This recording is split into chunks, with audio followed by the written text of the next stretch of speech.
16 जून 1969 की अव्यक्त बाप दादा के महावाक्य में से सुनते हैं मुरली का मुरली मंथन। मुरली का सार है बड़े से बड़ा त्याग, अवगुणों का त्याग।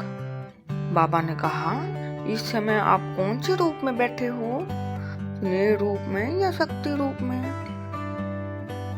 बताया स्नेह में शक्ति रहती है।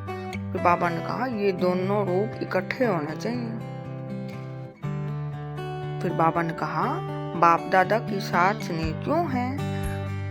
बाप दादा से स्नेह इसलिए है कि जो शिव बाबा का मुख्य टाइटल है उसमें आप समान होना है। जैसे बाप सर्वशक्तिमान है, ऐसे आप मास्टर सर्वशक्तिमान आत्मा हो।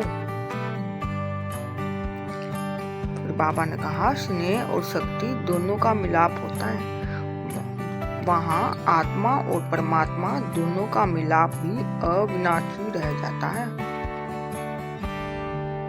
फिर बाबा ने कहा इस मिलन को अविनाशी बनाने के लिए क्या करना पड़ेगा?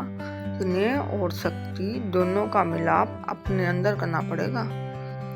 फिर बाबा ने कहा फाइनल रिजल्ट में नंबर 1 आने के लिए कौन सी मुख्य बात बुद्धि में रखनी है?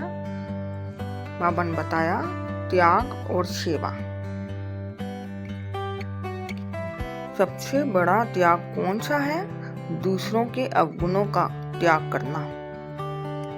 और सबसे बड़ी सेवा कौन सी है?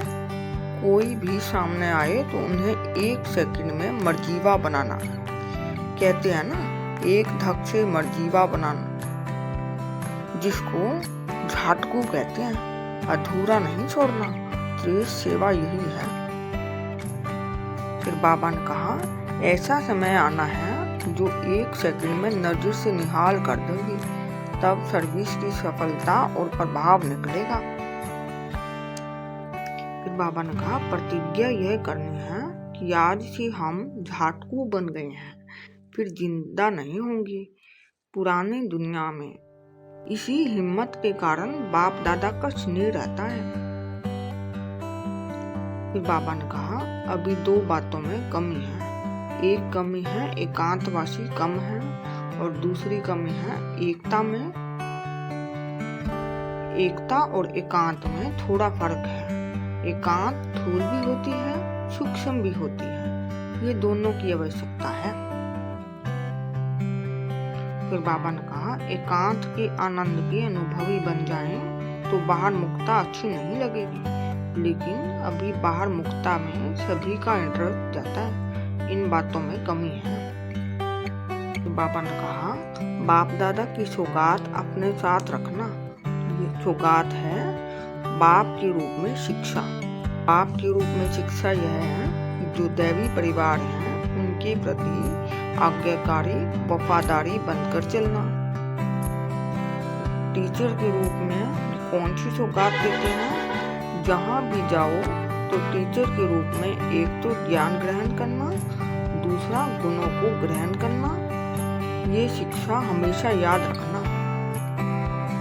गुरु के रूप में यही शिक्षा है, सदैव एक मत होना है, एक रस और एक की ही याद में रहना।